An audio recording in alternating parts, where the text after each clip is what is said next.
হুজুর, আমার বাবা, যার বয়স এখন 52 বছর, তিনি গত কিছুদিন পূর্বে এক তালাকপ্রাপ্ত মহিলার ইদ্যতের ভিতরেই তাকে বিয়ে করেছেন।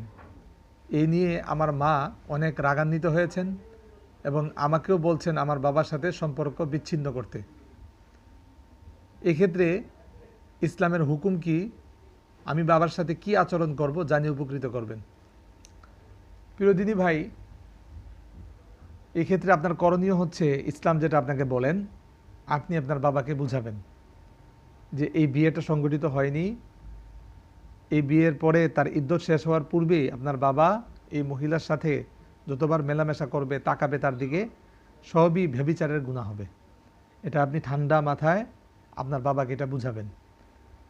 এবং তিনি যদি এই মহিলার সাথে পুনরায় সংসার করতে চান, তাহলে তার আগের স্বামীর 3 হায়েজ পরিমাণ বা 3 মাস ইদ্যত পালন করার পরে আপনার বাবা পুনরায় নতুন মোহর ধরে তাকে 2 জন সাক্ষীর সামনে পুনরায় তাকে বিয়ে করতে হবে।